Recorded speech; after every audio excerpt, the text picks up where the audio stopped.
Welcome to Building Blocks for Dynamic Leadership. In this series, I'm talking about dynamic leadership from the perspective of helping small business owners adopt it. A few weeks ago, I did a hot take and said dynamic leadership is the best approach for small businesses who are interested in scaling. Now, there's some distinctions in there that I want to make. I'll start out with that today because there's so much written about leadership. And when you look at all the infographics and all the do this and don't do that, there's very little that people disagree with. But at the same time, we know that under pressure, most people don't use all of what they know. Most people have trouble accessing their full agency when they're in a stress response. And depending on the size and magnitude of the stress response and the threat or the risk that's perceived by our subconscious, that can have a big influence on that. So my point here is to have something that works on a bad day of a bad week. Yes, all the great platitudes about leadership, you can't disagree with them. But if I can't implement them on a bad day of a bad week in a stress response, then it's just good to know stuff. And to know and not do is not that much better than not knowing.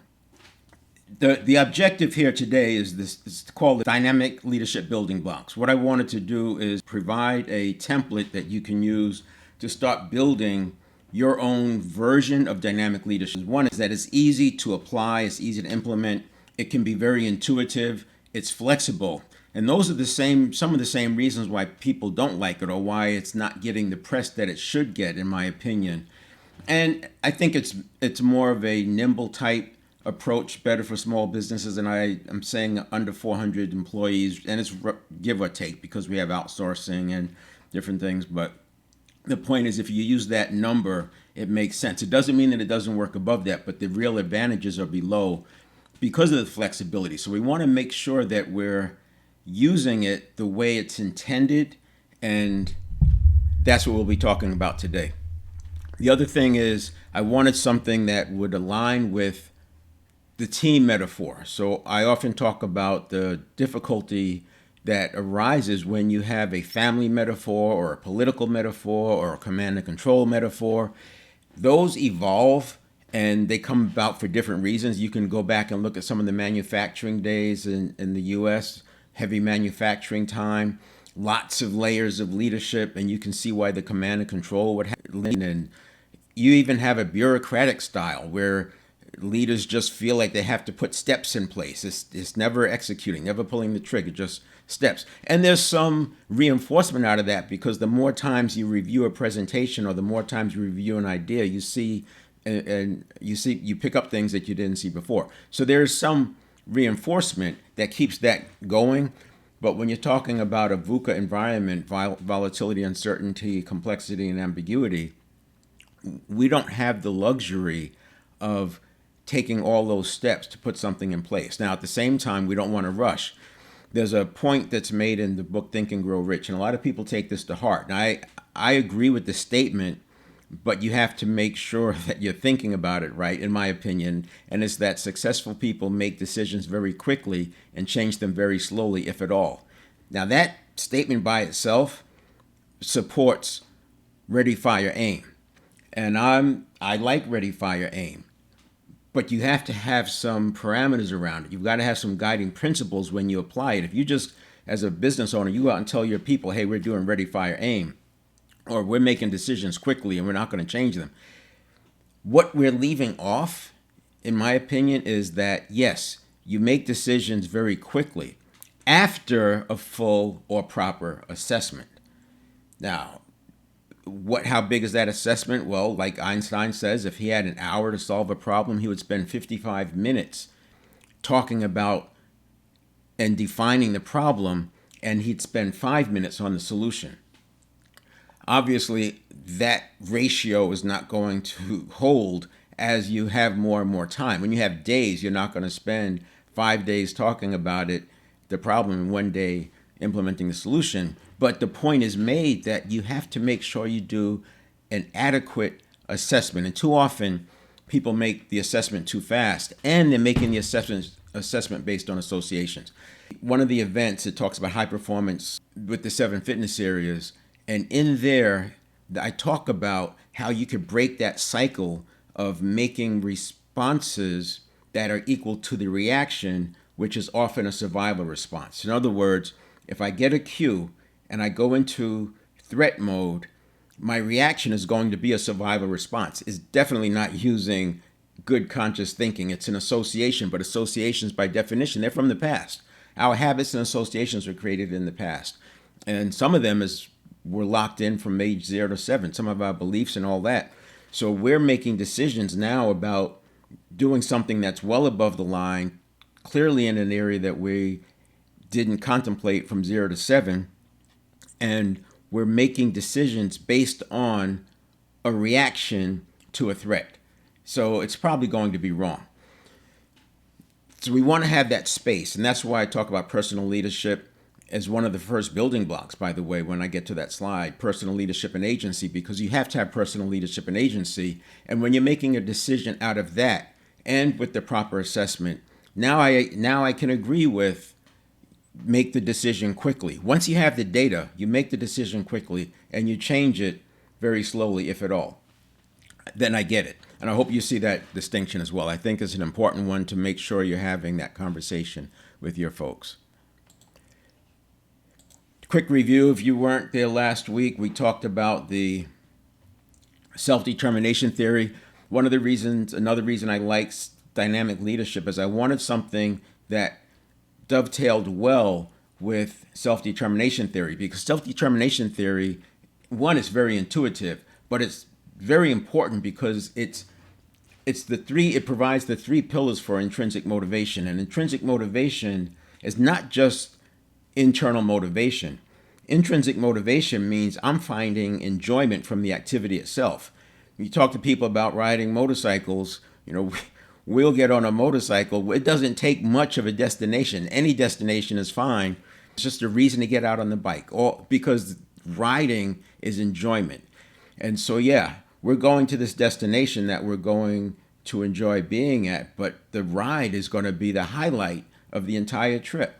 So when you think about creating that kind of environment in your workplace, then you start understanding why dynamic leadership and self-determination theory are so important, and why I think as a small business owner, we want to be considering the dynamic leadership. Now, the other reason that this is important, because as a small business owner, and let's say we're talking about 400 and below, 400 employees and below, and you're at that 10 or 15 mark, you've already hired your manager, or you're planning on hiring a manager. When you hire that manager, what are you going to tell them?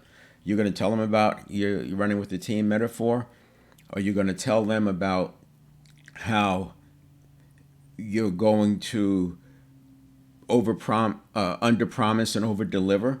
How are you going to articulate those things? Or are you going to let the person come in and do what they do? See, we hire leaders. We hire everybody. We hire leaders largely based on what their conditioning is. If you look at a leader who's applying for a position, and you look at where they got those skills, and you ask them what kind of leadership training did they have, they'll have had some training. But when you look at the ratio of training and development and how it was applied versus what they actually do and where they learned that, which was probably from experience and mentoring and et cetera, we're hiring people based on their conditioning largely.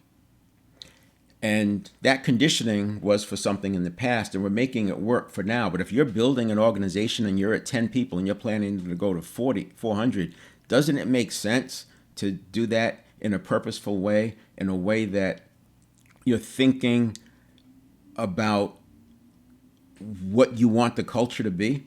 If you have a leader that comes from a command and control environment, and another leader came from a sort of political or bureaucratic environment, and another leader came from maybe a family type environment where there's a patriarch mentality going on and favoritism, and then you have another leader who's coming from an environment where by any means necessary, right? The end always justifies the means. And this is where I've literally sat in meetings with people and their first solution is to come up with telling the stakeholders a lie.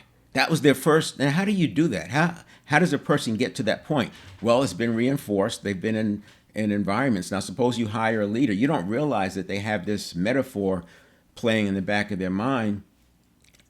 And as a leader that you hire, you're with them sometimes, but they've got freedom of action. And now they're doing these kinds of things, and it creates disruption. This is how you end up with, not the way, but this contributes to a toxic culture. Now you have one team operating this way, like command and control, another team operating, trying to be a family, which is really difficult because how do you deal with performance issues with a family? And then you've got this other group dealing with this any means necessary. And when the employees are eating lunch together, how do they reconcile all that? So I can go on and on. The point is, I like the self-determination theory. Now, if you've looked at any lists that talk about where pay is on in terms of importance to the employee, pay is usually in the second half of the list. If it's top 5 things, I would say it's 3 or 4. If it's top 20 things, it's in double digits. Not always, but just do some surveys, look at it. Pay is low. And it's, if you look at the stages of motivation, no motivation at all, external motivation, incentives, whatever you want to add in there. I'll put in some compliance stuff, some teamwork, these things, recognition of activity, integration with beliefs, and inherent enjoyment. Inherent enjoyment is where intrinsic motivation resides. Now, I'll tell you that this doesn't mean you have to have 100% enjoyment with, no, you can do it with 5% overlap. If you can find overlap between the task that they're doing and something that has meaning in their life, their purpose or something like that, they can find enjoyment in doing the activity. That's why self-determination theory is a topic, because with self-determination theory, what we're talking about is the autonomy, competence, and relatedness. And when those 3 pillars, when those 3 are present, the person's intrinsic motivation goes up. So it doesn't have to be the activity, like riding the motorcycle. It doesn't have to be the motorcycle. It could be have a person having the right kind of choices about where the route that they take as they drive to this destination. That could bring joy. Maybe the person didn't want to go to that destination, but now they get to choose the route. Or maybe then the competence, right? Sometimes some people like driving, some people like being in the passenger seat. That feeling of competence while driving and being able to drive in a spirited way, if that's what turns you on, that can add to the enjoyment of the trip. So you're seeing that it's not necessarily that I'm driving to this destination and the destination has to be 100% enjoyment. We could make the journey enjoyable. And then relatedness, having good conversation, listening to music that I like, listening to books on tape, whatever it is, having some kind of a relatedness feeling. Because with books on tape, if you're listening to an autobiography, you sort of have this mentoring thing going on with the speaker. So you're seeing that we can introduce intrinsic motivation by focusing on autonomy, competence, and relatedness. Similarly, if I drop down the competence or I drop down relatedness, I'm taking joy out of the activity and I'm actually getting a minus. Now the person has a job that they're tolerating it works, it's okay, but it's not the best, but they put up with it. And then you start taking away relatedness, or you have it in a situation where they don't feel competent, or maybe you're micromanaging. Now you're sucking the life out of them. The summary, self-determination theory, remember, it's autonomy, competence, and relatedness. Intrinsic motivation is enjoyment from the activity itself. Extrinsic motivation would be, other than that, incentive motivation. One of the things about incentives, I've done sales operations for most of my career, sales and then sales operations. So I've been on the receiving end of bonuses and commissions and trips and they have got these double trips, which I think is a great tool because people will go after this trip, but then you still want to provide something for those real high achievers to give them like a super trip. And then you're going to have another one up here. And the reason why they do that is because people leave money on the table. You come up with the best commission structure. You're going to have people leave money on the table. Even your high producers, they'll leave money on the table. So we have to introduce other incentives. But when you get to intrinsic motivation, I could get that money off the table with intrinsic motivation. It may not come off with incentives.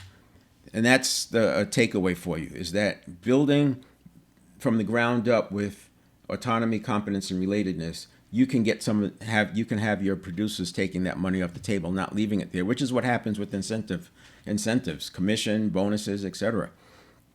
A lot of times people don't even understand the bonus structure. They understand it enough to make sure that they're making their money, but if they can't describe it, it's certainly not motivating them. Just think about that. And then others I've seen where it gets so complex because you're trying to balance profitability or quality along with the growth. You want the growth in revenue, but we want the quality or the profitability of the business.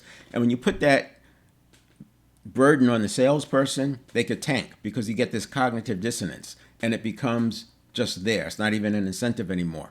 This is why the best practice would be you have the salespeople running on growth, and then you have another area that takes care of the quality. You want to separate those two out. Otherwise, you try to incent both and you get less of both. So autonomy, competence, and relatedness, take a screenshot of that slide if you like. And then that causes intrinsic motivation to go up. And with intrinsic motivation, they have the internal need to grow and attain fulfillment. Quick summary: autonomy empowers leaders and employees to make choices. And it's simple as that, letting them make some choices. You're going to define the what, but they can talk about the how. You can even give them two choices on the how. You could do something as simple as, well, come back to me with the solution. I want to have an ideal solution, and then come up with a no-cost solution. Just asking for them, their input is going to increase their feeling of autonomy and their competence. And guess what? If you listen to the solution, which you should do, that improves the relatedness. And you're putting autonomy, competence, and relatedness into the situation without extra work, without taking away from what you're attempting to do. And then intrinsic motivation, as I said, it aligns personal values with organizational goals. But the thing I want you to remember is that it's about people finding enjoyment in the activity itself. The point about personal goals, the activities now align with my personal goals. People pursue their personal goals. They spend money to pursue their personal goals. You ever see somebody training for a triathlon or a marathon, bicycle races? The amount of work they put into that, wouldn't you love them to put that kind of work into your operation? You watch young adults playing video games. They can sit there for hours and hours playing a video game. It's tying into that autonomy, competence, and the relatedness. That's why they've got the streaming. They're talking to other people, and it's all there. Everything is right there, and they can spend hours and hours. Wouldn't you want to take that and put it into your business? See, they have the capability, and they have the desire. What we have to do is create the work environment to do that. And there's reasons why we don't. And now we're going to get into the program. So I was looking for a leadership process that allowed that to happen. And the other thing I wanted was to be able to apply the best practices from coaching. You get a room of coaches together and you give them some business problems. They're all going to come up with similar solutions. And most of those solutions will have something to do with getting involvement and engagement from the people. And you can map it back to the self-determination theory. Before I go onto the slide, I'll also say, see what we're doing, and I recommend selling the same way. You don't want to lead the way you want to lead. You want to lead the way people want to be led. People don't mind being led, just like people don't mind being sold, but they want to buy in the way that they want to buy. And people want to follow in the way that they want to follow. So you have to lead them in a way that's aligned with how they want to be led. And if that doesn't sound fair, well, that's the role of the leader. This is what we have to do. There's a disadvantage for small businesses, and that disadvantage is revenue per employee. Look at the small business, the amount of revenue per employee at the lower end. Even here at $150,000 and $250,000, and you're attracting leaders, you're looking to hire leaders. But look what happens when you get up into the larger companies. And 500 million is not very big when you, in the grand scheme of things. But these guys at 100 million, $300,000 or $400,000 per employee. Now, while I'm not suggesting that that's what they want, it allows for some tolerance of poor performance. You have a buffer, you have room. They have room to have people sitting around doing nothing with the life sucked out of them because they're using micromanaging techniques. You don't have that luxury as a small business. You need to be firing on all cylinders, and not only that, you need people who want to step up and who are identifying problems. The large corporations have legal teams and HR teams and compliance teams. They've got a board and they've got consultants. They have all these people looking out for them. There's so many different ways for threats to enter into the organization's awareness that they're going to find out. In a small business, you don't have all of that first line of defense that's out there looking out for you. You need to hear from your employees, but in order to do that, you have to have a process. Advantage of small businesses is that there's one leader and one voice. So when we talk about team metaphor, when I lay out guiding principles for my team, everybody can be on the same page. An advantage and disadvantage for large businesses is that they have a board. Now, look at this. You got this leader is the one who's speaking to the teams, and they're making the decisions. But you have this board. Now, all boards are not created equal. Some boards are there to really help that leader reach his or her goals. Other boards are there and they're taking on that role of responsibility to the shareholder, and they're taking it seriously. And they're making tough decisions at that board level. And when you have a board that puts the CEO in place and they put the C-suite in place, well, you know that board has a lot of control and say over what goes on into the organization. And that can become a disadvantage because now we have this situation where, I'm going to go to the pad. So if you think about having a continuum,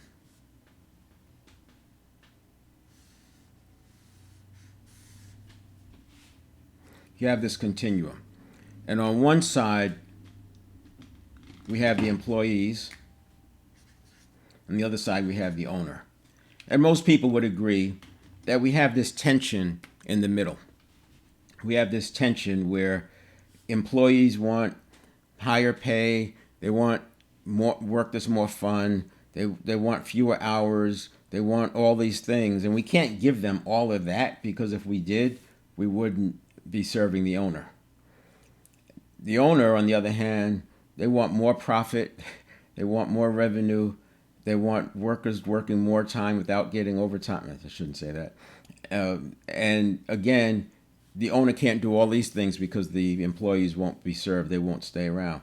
So there's this sort of loose, unspoken compromise that happens, and there's some tension going both ways. And that's cool. There's some tension going both ways. And sometimes things get tough and we've got to move this area a little bit towards the profitable side or the growth side. When I say things get, maybe it's a big opportunity, maybe we're putting something out there, maybe we've got to correct something, maybe we've lost a supplier and we have to find a new supplier, we need people to suck it up for a while, whatever, and we need to move that over to the other side. And other times, things are going well and we're able to move things towards the employee. And this ebb and flow, it sort of works. But then we have this other, when you have a board, and this is not all boards, as I said, all boards are not created equally.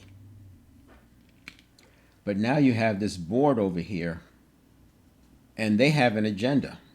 That agenda could be the same as the owner, probably is in a small business, but the larger the corporation, especially as you get into mergers and acquisitions and people on the board, maybe they're on other boards as well, and you don't really know if the decision is really about what's right for the customer or if this is some other reason here in the board. And, you've seen situations where companies just suddenly go out of business, like, bam. Well, somebody probably knew that was coming, but if you told the group, they would tank. When this happens, I'm not going to say it's in all cases. This is an illustration just to kind of give you an idea.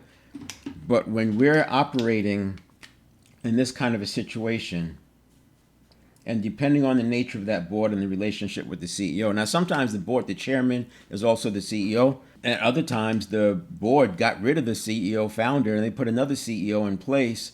And when you have investors and, there's just a lot of complexity that goes on that small businesses don't have. I'm pausing here to take this moment because when you look at it this way, you understand why, as a small business owner, some of the leadership best practices that you come across don't really apply. They don't work.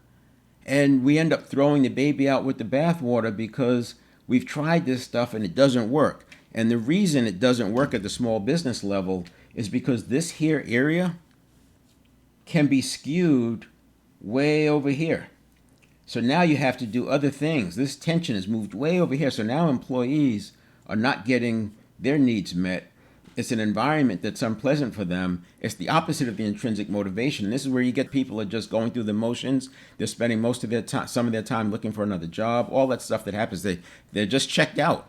And these are people who run their personal lives just fine. They plan their vacations sometimes 2 and 3 years in advance, traveling to foreign countries for 14 days, and they're doing just fine. They don't ask you what to do. They figure it out. They're not needing somebody to micromanage them. They have a great time. These are people who know how to live their life. They know how to solve problems. But because we've micromanaged them, why are we micromanaging? Because one of the reasons that if this board is in that space, they need compliance. And if you have a board that also puts the leaders in place, there's a political element that happens. And so this leader is now, they're double-minded because they have to take care of what the board wants, and then they're trying to build a high-performing team. Now, this is not about the large corporations.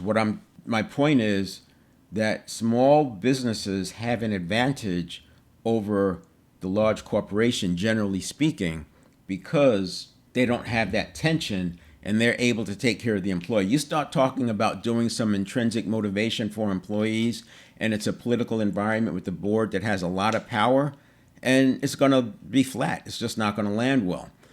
Understand your environment. Now, that doesn't mean dynamic leadership doesn't work in a large corporation. It's just that in a large corporation, you have to spend a certain amount of time leading upward. But you know what? You can apply these same principles leading upward.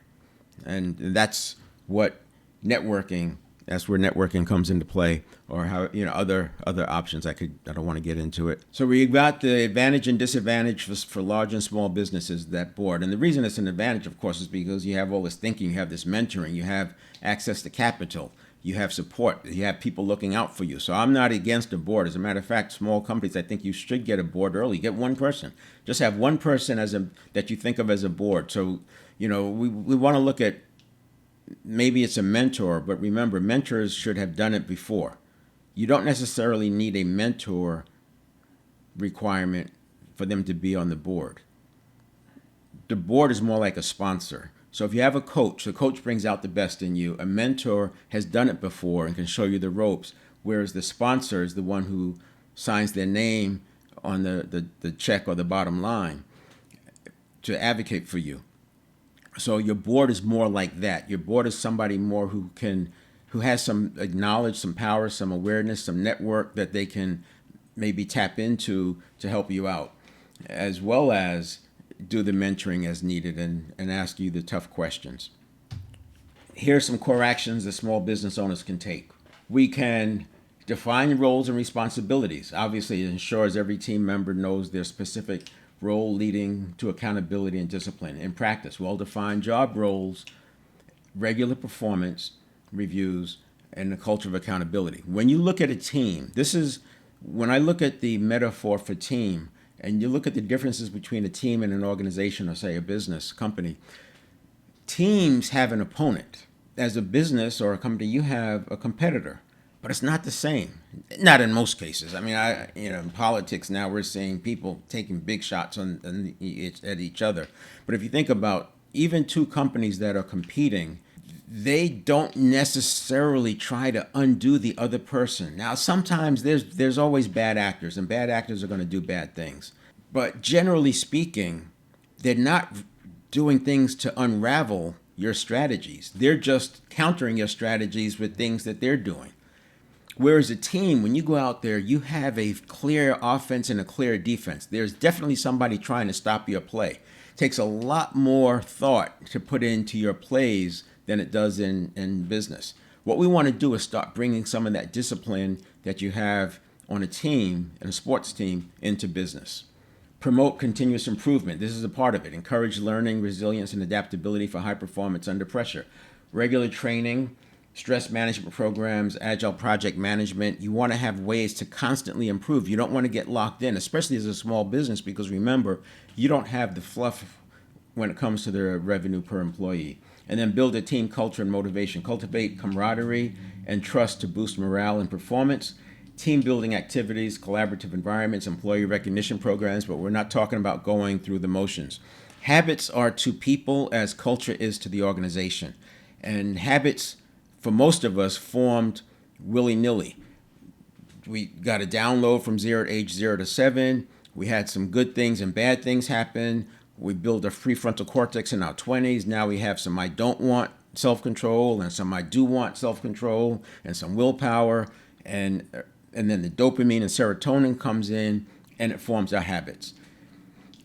When you go to a team, they'll break some of those bad habits. I remember reading something about a football coach for a college program, and if the player didn't have, I was talking about linemen, if the guard did not have the innate ability to pull, he wouldn't take that person. He wouldn't take them on the team because it was too hard in 4 years to teach them to become a pulling guard. Just an example. My point is, teams are going to take the time to condition in the responses and the behaviors that they want. I would say that as a company, small business, we should be looking at every day is preparing for the big game. Now, when is the big game? The big game is when that person gets something, a cue or stimulus or some event that's bigger than what they can handle. That's their big game.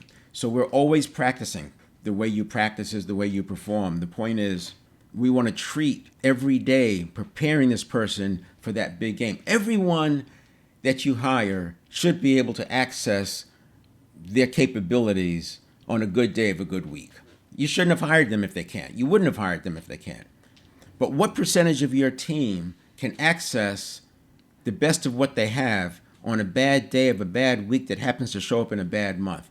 When they're at the edge, at the margin for stress response, how many people can actually access best of what they have, that personal leadership in their agency? That's what you want to train. That's what you want to build on, because you're only as good as you can perform on the bad day of a bad week. And we all know that nothing says that there's only going to be 1 day or 1 week like that. You're going to have 5 days in a week. Now, fostering intrinsic motivation in your organization. And all of this is motherhood and apple pie, but I'm talking to you now about it in the context of self-determination theory, and as the leader putting these things in place, not just to put them in place, but to cultivate a culture of high performance, like a team that's always preparing their people for the big game. And the big game, I'll reveal on the last slide when I talk about the 6 building blocks.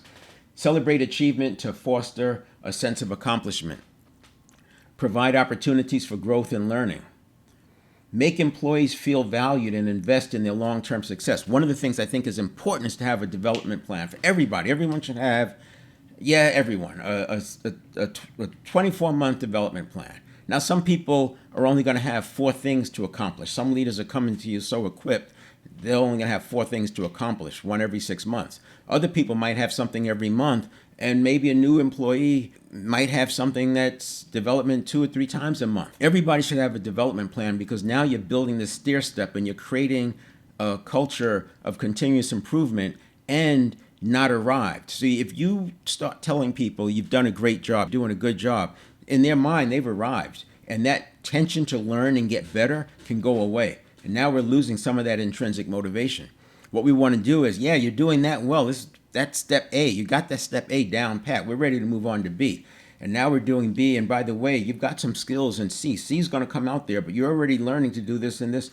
Because you have a development plan, you already know what A, B, C, D, E, F, G, H, I, J, K looks like. You have it laid out. And they should have some of that information as well, so they know that there's more to work on. What it does is it allows you to keep them in a growth mindset, because you get out of this focusing on the result and you're able to spend more time on effort. And if you know anything about the growth mindset, it's about effort. It's focusing on effort and fostering that kind of an attitude.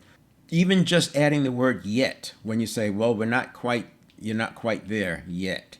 Adding that word yet can help foster a growth mindset. See, we want to keep people in that growth mindset. You're not going to have intrinsic motivation when you're in a fixed mindset because you're in protection mode. And when you're in protection mode, you're just not looking on the outlook for good things. Flexible employee empowerment, encourage ownership and self-motivation. This is an important step. I don't want to belabor the point here, but we have leaders. I've run into leaders who say that they are empowering their team, but when you actually look at what happens, when the team makes a mistake, they have such a negative reaction, and it's not intended. It's just that they don't have the skills to pause before reacting, and then that reaction of, oh my gosh, becomes their response, and now they're justifying that response. This is what I talk about in self-coaching, is you've got to be able to have that pause so you're not letting people see that reaction, because the reaction is from your associations, which are from the past, which could be tied to limiting beliefs you had from age 0 to 7, which have absolutely nothing to do right now, but yet you're putting all this stress on the employee because of that reaction. And employees, your voice, your messaging has so much leverage with employees, and now you've got this person from a relatedness standpoint, dinged. From a competence standpoint, dinged. From an autonomy standpoint, dinged. Because they're not going to take any chances anymore. They feel incompetent, and they certainly feel like they're disconnected from you. And now, you being the leader, in their mind, you can fire them at a moment's notice, whether it's true or not. That's how the subconscious works. It just wires this stuff up like that. You're their livelihood. You represent their livelihood, and now they're in an existential crisis just because you didn't handle your reaction real well, and you let them see not anything that had to do with them making the mistake. You flashed on to the conversation you're going to have with the CEO. And anyway, like I did say, I wasn't going to belabor that point. So there we go. Flexible work arrangements, offer control, and I think people can earn this. When you start looking at autonomy, people can earn that. Career pathing, definitely have some career pathing, and be comfortable with it.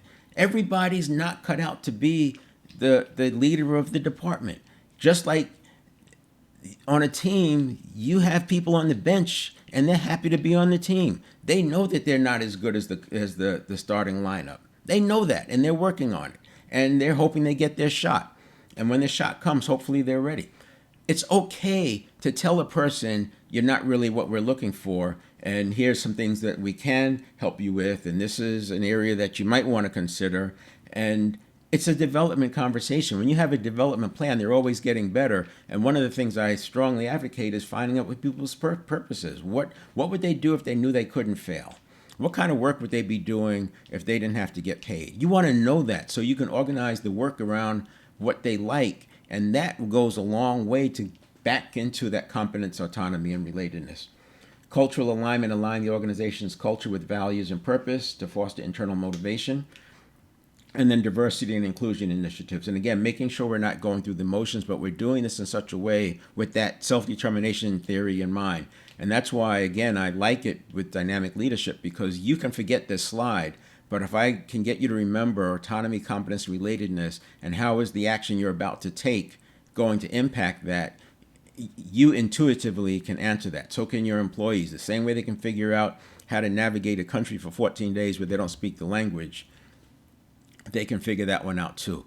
And here's the building blocks for the dynamic leadership.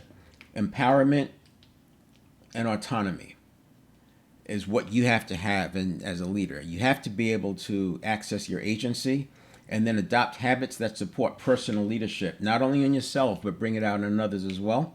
And this is that pause between the stimulus and the reaction, and the reaction and the response. Your reaction should not equal your response in a stimulus response cycle. The reaction happens is that's subconscious.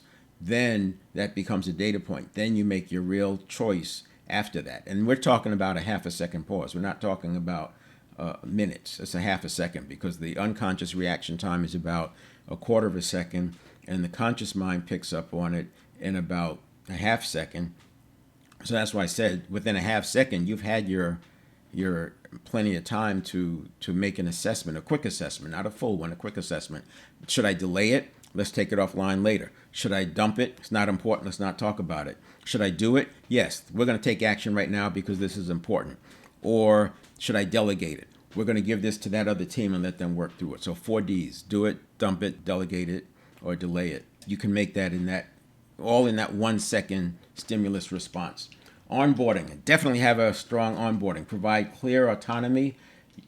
Use iterative feedback and coaching. So if you have a development plan and you share that development plan, at least the first part of it, phase one, in the onboarding, you're putting them into a growth mindset because every time they come in, they're working on getting better, and there's a benefit for effort. And now you're not stuck on expecting everybody to get an A. See, that A mentality, everybody has to get an A, because they've come from a school environment where 70% is passing, and now all of a sudden you need an A just to be okay. So then what does it take to get, more than okay? And if you have a development plan, you're literally building this culture of continuous improvement because you're not waiting for them to get to A level results. If they're putting in A level effort, that may be enough. And then you have gating. I use the example of teaching a kid to ride a bicycle. If you took a kid and you had the bicycle over there without the training wheels and you're just waiting for them to learn how to ride, it's not going to happen. But if you could get them with the training wheels and have them learn to pedal, make sure they pedal faster, let them wiggle the handlebars a little bit, maybe move the training wheels up off the ground slightly so they can wobble, and tell them to wiggle the handlebars, and maybe take them to a hill and let them pedal downhill, you can have a kid riding a bicycle in 5 days. But you don't take them to the next step until they can do the prior step. And if they can't pedal fast enough, they're not ready to take off the training wheels because it won't be fast enough to keep balance. If they can't wiggle the handlebars, they're going to have a harder time balancing, because that's essentially what's happening in the micro movement. It's just slightly moving the handlebars, but if you get that muscle memory going, you get the point. So we want to have a development plan with some gating. You don't do the next thing until they can do the prior step, at least at an A level of effort. It doesn't necessarily have to be on results, because with results, there's external factors. But that onboarding is very, very important, and you keep them in that growth mindset. Task assignment facilitates skill development. So you don't just delegate to people, you want to have a transfer of responsibility and assignment, and there's a process. I'm going to talk about that on the next slide. Feedback and development is huge. I talk about blue language. So you don't want to just give feedback. If I tell somebody you've done a great job, those words get tied back to me. There's a dopamine that happens, a dopamine release that happens, but the dopamine release is connected to me.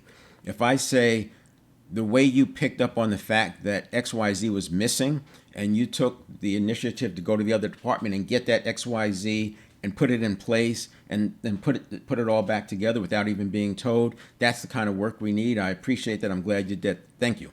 Now, that behavior just got conditioned because the dopamine release went to that behavior. This is like conditioning a team. You don't have a coach just stand there talking about it. They actually do it.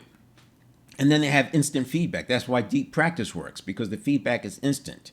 If you play a piano piece and there's one section that you're messing up on, don't keep practicing the entire piece, because the dopamine release gets diluted. Practice that one piece over and over until you can get it perfect. Then slow it down and do it perfectly. And then skip a note and do it perfectly. That's deep practice, and you're getting instant feedback, and your neurons get wrapped with myelin. They fire faster, more accurately, and with more strength. That gets back to the personal leadership. We talk about neuroplasticity and the personal leadership, and that neuroplasticity works on you as the leader, but it also enables you to pull the best out of your people as well. So that was feedback and development. Operational excellence, project management, and I like to think of it as project leadership, but we want to make sure that you're aware of when you're talking about project work versus when you're talking about operational work, because it's different. And the big game I was talking about, see, 10x is possible. That 10x result is possible because you don't have an opponent, and you become your own opponent. So you get rid of that. You don't want to be fighting against yourself. You want everybody going in that same direction. And that's, if you look at Good to Great by Jim Collins and Great by Choice and use that as a model, you'll see that within that flywheel and the simplicity and the consistency and the 20-mile march that he talks about in those books, and the bullets and then cannons, you've got the template for 10x. But you're not going to do it with micromanaging. You're not going to do it with relying on external motivation, because remember, external motivation is only number 2 in the 6 stages of motivation. So the feedback, observation-based, 3-to-1 ratio, that's positive to negative. Observation-based was my point about telling them why it's a good job. Not that it's a good job, but the fact that they were able to make that sale in 2 calls rather than 4, which is the average. That shows some definite skill, and you wanted to acknowledge them for it. And then the growth mindset, using the word yet and doing other things, focusing on the effort, or at least acknowledging the effort. Even when the results aren't there, pay attention to the effort. You want to keep reinforcing the effort. Results, if you think about sales, you got a closing ratio of 20%. You're only getting a sale every 5th time. If they're waiting on result for a feel good, that doesn't work. You want to start paying attention to the things that they do well, even when the sale doesn't happen. This is the kind of language that may be foreign when you have a board that's up there, because the board is focused on results, and that's their job. As the leader that's building a team that's going to be able to achieve 10x results, you've got to be able to dilute some of that. They can't take that board conversation full strength. Empowerment progressive, that's the development plan, step by step, like riding the bicycle. You want to keep moving them up. And then capability based. So you definitely want to, that's that back to what's their skill, and tying it to that skill. The relatedness, you're seeing them. The competence, you're tying it back to a skill. The autonomy, they earn freedom of action with that. I mentioned the 5, 4, 3, 2, 1. So when you have these development plans, as you're going through it, and that 5, 4, 3, 2, 1 could be the first week, I'm going to meet with you 5 days, the second week 4 days, the third week 3 days, the next week 2 days, and then 1 day. That 5, 4, 3, 2, 1 could be in 1 week.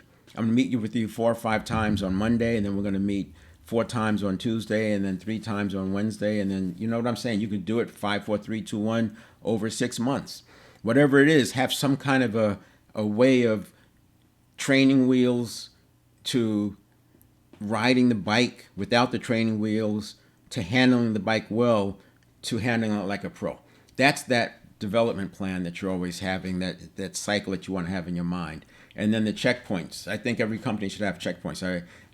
In California, they have a very high bar to become an exempted employee, where you don't, in other words, not hourly, salary employee.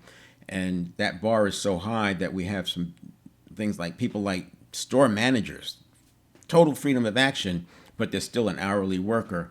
And hourly workers tend not to get checkpoint meetings and don't have performance management, because they're paid by the hour, and the hour rate changes, and then the pay changes.